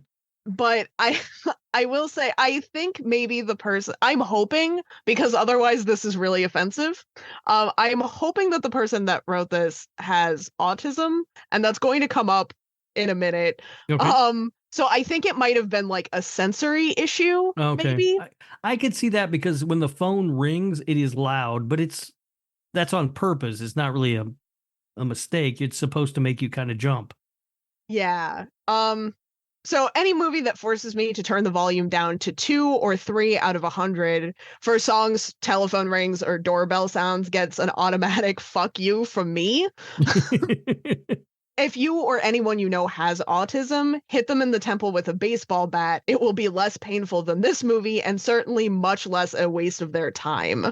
Any idiot that said this was like a classic 80s horror movie has clearly not seen any movies from the 80s. And then they provide us a helpful list of 80s horror movies like The Poltergeist, The Thing, The Shining, Fright Night, Child's Play, Sleepaway Camp, etc. None of those movies take an hour and 15 minutes to get into any action, and none of them assault your ears and your neighbor's ears like this worthless piece of garbage. Wait a minute. Neighbors, is he the problem? How loud was this on your television, brother? Your neighbors heard it. 2 to 3 out of 100. I will give them that. Yes, when the telephone rings and the doorbell rings and some of the songs play, it is louder, but that was all intentionally built into the movie that way. It's not like it's a mistake. The song that plays louder than a lot of stuff is The Fix, One Thing Leads to Another. And it's when she's listening to her headphones. So we're sort of in her sort of space. And the telephone makes her jump when it rings. So it's loud so that we'll jump also when it rings. And like this paragraph in particular, this was the reason why I kept this review. Well, first of all, it was the only one I saw that mentioned sound. So it was something I wanted to bring up for that. But also this paragraph in particular, I thought was worth talking about. And we touched on it a little bit in the beginning, where this was not like the high budget side of the 80s movies. Right. So I don't entirely feel like this was trying to stand up to things like The Poltergeist, The Thing, The Shining. Like, did they just put "the" in front of everything in the title? The Friday the 13th. No, but no, that was the other thing I was going to say. It's not like those movies, because that's not the kind of movie that he was trying to emulate here. This is more like a Hell Night or something along those lines. Yes. As an idiot. And then he goes on, like, let's ignore the 90% of the movie, the terrible, lazy, and boring set up for an hour and 15, and just examine the terrible last 15. What was with the constant interspersed shots of a demon? What was the point of the dumb ceremony? What was the point of the dead family? What was the point of the shot through the head, which was apparently non-fatal? What was the point of the stupid ending? Is that supposed to be a twist? The ending is a non-ending. The movie is a non-movie. I hated every second of it and will never see this again. Yeah. What didn't he understand with the other family? I don't know. Like, this guy's just an idiot all the way around, I think. He's pretty mad about this. And then he recaps talking about how he wouldn't watch it again. The makers of this movie would rather use cheap, dumb, lazy, and weak volume jump scares instead of writing suspense. And then not only will I never see this piece of worthless trash again, I will never see any movie that any of these pathetic losers make in the future. Fuck you, you jerks. Wow. What a dickhead. I mean, that's funny. This one started out because I was like, is this a problem that anyone else had? And the further I read, it's like, these are some kind of interesting points to talk about, and then we just like it full violence in the end of this here. So yeah, I mean, the jump scare, they're not cheap volume, it's a phone ringing. Like it's I didn't think of the like, and again, the sound, it's kind of disproportionate for effect, but I don't think it's crazy. I don't think it was anything over the top. I would not say that there's a single jump scare in this movie. No, not really. You know? No. And the only reason that the phone ringing is kind of eerie is because they've done a great job of creating this eerie atmosphere around it. So when the phone rings, you're kind of like, oh shit, what's this going to be? You know? I disagree with that review. I do kind of see the volume stuff. Like, I could get how maybe that could bother somebody, because I do watch movies sometimes that have what I think is a poor sound mix. I have those movies sometimes, but it's extremely frustrating. But this isn't one of them. And I've never been this angry at one of them. No. Like, yeah. What's the name? Do you still have that one open, Kat? No, I don't. I closed that one. Oh, I bet that was Shark Fizzle. All right. It was not Shark Fizzle. I do. Here's the weird thing is that I do check now to see if things are Shark Fizzle. I haven't found him on IMDb yet, but I'm hopeful. He's around somewhere. I know Best reviewer of 2023. Yeah. Oh yeah. Congratulations, Shark Fizzle. Here's your applause again, buddy. So our good one that we have, good-ish. This is a kind of a middling review just because the good ones weren't that funny. This one I did think was funny. This is a 7 out of 10. And the review is titled, What Quentin Tarantino Should Be Doing. All right. Not only is this a perfectly shot period piece, the 1980s, with a rotary dial telephones and a cassette player jamming The Fix and all, but it is filmed and directed exactly like a 1980s horror movie and done so not as tongue-in-cheek parody like most of the flops Tarantino has made, but instead it is done quite seriously, tiny Roman numerals in the title scene and all. The plot is quite simple, with an hour of character development leading up to a half hour of suspense and gore, and the references to horror classics such as Rosemary's Baby and When a Stranger Calls are subtle enough to produce an eerie sense of deja vu. When I see gems such as this, I think this is the type of thing Quentin Tarantino should be doing, like 6 times a year, but it just isn't. Why are they obsessed with what Quentin Tarantino's doing? If you don't like his movies, don't watch them. My favorite part is that he wants him to do it 6 times a year. This is a must-see for any fan of cult classics, 70s and 80s low-budget cinema. So this guy kind of gets it, but he was pissed at Quentin Tarantino when he wrote like Tarantino. Yet he wants a surprising amount of Tarantino movies. He wants so many Tarantino period pieces like this. Also, Tarantino, is he known for his flops? I didn't think that was a thing. I have no idea what flops he's referring to here. So yeah, that was one I wanted to read. And then this might be a little bit of a preview for our Patreon next week, because I just couldn't not talk about this last guy. I spent too much time. I spent almost an hour with this one very, very short review because it led me down a whole rabbit hole. Mm-hmm. This one is called, this one is called One Lime. What? Well, I'm sorry. What? One Lime.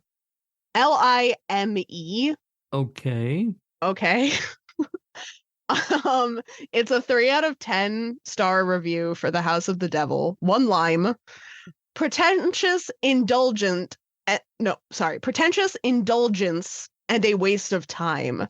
Things have to happen in a film. The Lime title of this had me so confused. Yes. That when I tell you I spent an hour reading this person's reviews and it just gets like crazier and crazier, it's a wild one. And I also want to point out for reference, there are 2 sentences in this review. Like that is broken up with a period in the middle. Because Wow. I kept thinking, my assumption here is that it was like supposed to be a 1 sentence review, you know, like right. a 1 line, and there was just a typo involved. Right, sure. But Okay. I was wrong. This is just how they feel about the movie, and the title is One Lime. So All right. Okay. and and that's where we plug our Patreon and extra time is tune in next week because this does get crazy. All right. One Lime. One Lime. All right. Interesting. All right. We got just a little bit of trivia about this movie. Not a ton. The estimated budget was $900,000. Its worldwide gross was $101,215. Okay. Assuming it got a very limited theatrical release. I did not see it until it came to Netflix, and it was old school Netflix where they mailed the DVD to me. Oh. Yeah. I think that's where I saw it also, actually, yeah. for the first time. This Remember was those days, released. Huh? Remember those days, man? Oh, I do. I remember. No one trusted them motherfuckers. This was released promotionally on a VHS tape that came in a clamshell box. Oh. Michelle.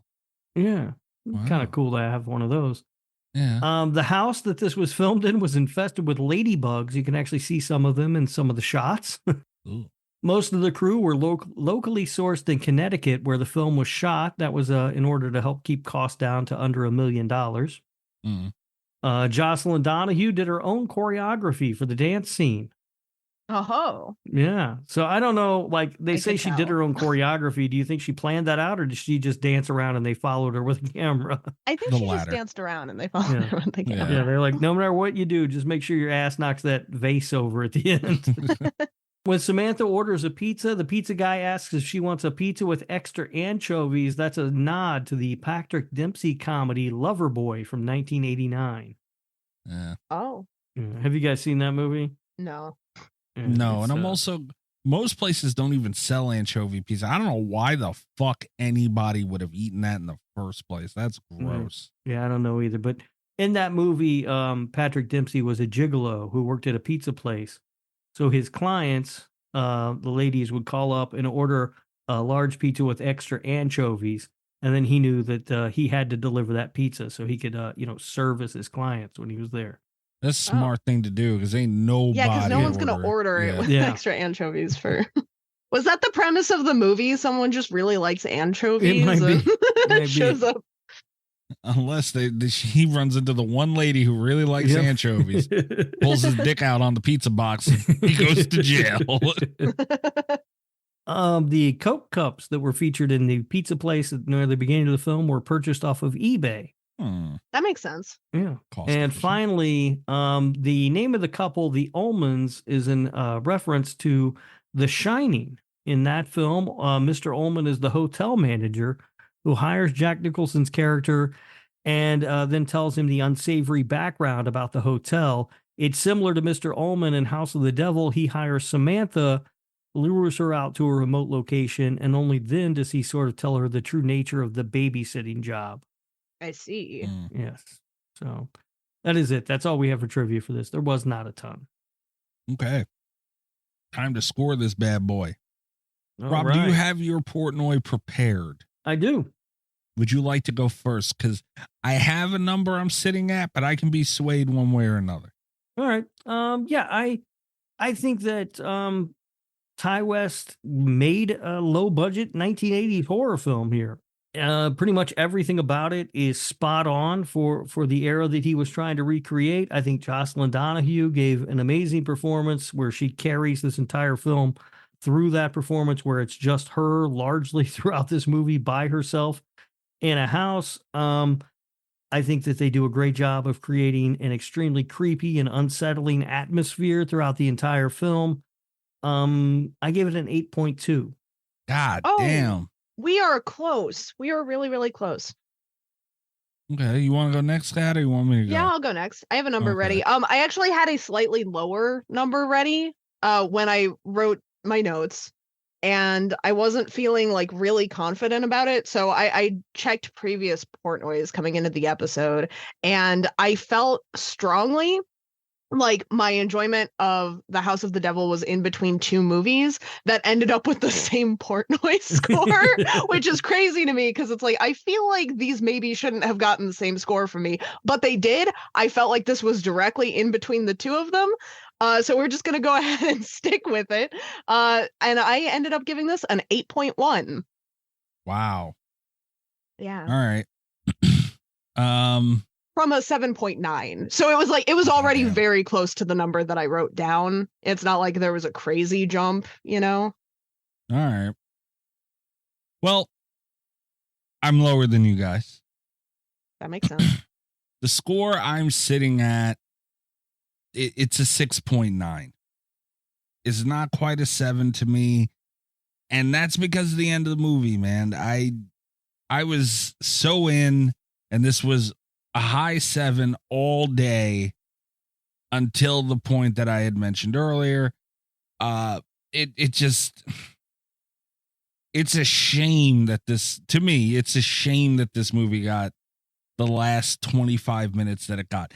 And I was super excited too, because when shit started, she was looking around the house and hearing stuff. I was like, okay, here we go. And I looked at the time left and I was like, wow. Okay, we're gonna really get into some shit. Let's go. Cool, I'm in. And it just wasn't. It was womp womp after womp womp after womp womp, and it like she lived after she was like, I don't fucking. It's a 6.9, and if I was just judging the end of this movie, it'd be really low. And if I was judging the first hour of this movie, it'd be much higher. And this is, I feel, a fair score for it. All right. Yeah. It's not depictive of the whole movie, my 6.9, but as a whole, like throughout, I mean, that's what I got to give. You've got to take the bad with the good. Yeah. And I feel like that's a good mix because I really didn't like the last half hour of this movie, but enjoyed the first hour a lot. Yeah. That's how I end up feeling about a lot of slow burn movies, where like my enjoyment of the majority is hard to reconcile with how they end. Yeah, man. I would like to let you guys know that gives this movie a 7.7 stone cold banger. God damn it. I drank the beer. I'm still not sure that's an expression, but it is Slasher Radio approved. Otherwise known as a stone cold banger. I drank the beer. All right, stop saying it. I'm never going to get the use out of this button like I'm getting tonight. Not put on the board for the show, but here we are. I'll hit this button too while I'm here. And where are my balls? All right. That was a good, I'm glad you picked it, Rob. Ty West has really cemented himself in the genre, and this is just a movie I never got back around to, man. I'm glad I sat and watched it. Yeah, I mean, I really like all of his movies. I was super excited about X because I'd been such a fan of his other movies. He delivered with X, and I felt like everybody finally started to notice how talented he was. So, but I hadn't seen this in a long time, so I thought it'd be fun to go back and take a look at it again. And I still really like it. That's something I didn't mention in my little Portnoy spiel. The production quality of this through the roof. Yeah. Through the roof. Yeah. So I would have felt bad. I really tried to get to a 7. I truly did. but I can't. But yeah, that's true. That dragged this a lot more because that ending really pissed me off. Like, this should have been lower. But I'm glad it got approved. I'm fine with that. Not mad. Stone cold banger. Mm-hmm. I drank a beer. All right. Patreon.com/Slasher Radio. You can get extra content for the show. Support the show, por favor. You get an extra show every week. You get Easter egg content before, after, during bullshits of the show. And, you know, there's tiers with merch. You get to pick a movie that we watch once a month. It's a hell of a deal. Also, you get to, I don't know if you've noticed this, Rob, but you get to there's a Patreon in our Discord, which is a lot more active than it has any business being lately. But you know, you can hop on there. That's for everybody. You can get into the Discord, but there's a Patreon only section in there. Oh, so yeah, only patrons have access to that chat and voice chat. I don't think I knew that. Yeah. Non-patrons don't know it either because they can't even see it, Rob. They can't even see that shit in there. Yeah. And the voice channel for the Patreon section is called the Myers House. Oh, I like that. Yeah. What we do is we go there and we sit in there and we watch the people who aren't patrons, who don't even know that we're there, and we make fun of them. They have no fucking idea. Yeah. So sign up so we don't sit there and make fun of you, you dumb bastard. There were a lot of people too. It was funny too because I had seen Will in there, and me and him were playing the little DBD. But Allie had said to Huff, we were in one of their Discords. She's like, "Oh, Will's in there," and he was like, "No, he's not." I'm like, "Well, you can't see that section," but he is. Will was in there laughing at everybody. Look at him go. Yeah, he sure was. Good job, Will. Yeah. Thrill me. Slasher Radio on Twitter. You can follow us there. And I'm at Mikey's Dead. You can also check out the other show that I do with Little Miss Huge Clown Penis. Huge Clown Penis. Alley Surreal. It's called Cult FM. I've been slacking a little bit over there, but we're going to be back. Actually, too, Will had given us an idea for Cult that you guys, especially Rob, are going to hate it, but it's like a horror Pokemon battle is the best way I can. Christ. It's not. It's not how it seems. I don't want to give too much of it away right now, but it's going to be really fun, and I'm actually very excited to do it. I'm glad you have that show, so we're not doing that dumb shit over here. It's going to be cool. I predict you are going to like it. We'll see. All right. And also next week, don't forget, I will be Rob's. I think that has to be bleeped, right? I think maybe. Hope so. Good Lord. It's a metaphor. I want to, but I feel it should be bleeped. Metaphorically, that is what I'm doing. And I'm getting them back for the Carousel 3 thing. And oh, that's right. Yeah. Next week gonna be fun. Can't wait. Mm-hmm. What about you, Rob? I'm on Twitter at RadioRob123. And you can listen to the other show that Kat and I do together, the Nick fucking Woo Cagecast. That's Nick effing Woo if you're looking for it in your podcast player, because they won't let you say fuck in the title of the show, apparently. And we have just released our episode on the Martin Scorsese film, Bringing Out the Dead. Never seen that movie. You should check it out. It's got Nick Cage in it. You know it's going to be winter if it has Nick Cage in it. Martin Scorsese and Nicolas Cage. Come on. Are there any puppets in that movie? No. Hey. Oh, thank God for the puppets. Hey. What about shoving things? Cat, where are they finding you? You can find me on Twitter at cat_velour. You can find me pretty much anywhere else at catvelour. Check out my website, catvelour.com. Hell of a deal. All right, guys. Come back for the fun next week. Good night from Slasher Radio. You're in for it, you fuck. Mm-hmm. Do we get to know now? No. Okay. Nope. All the best with Slasher Radio Podcast.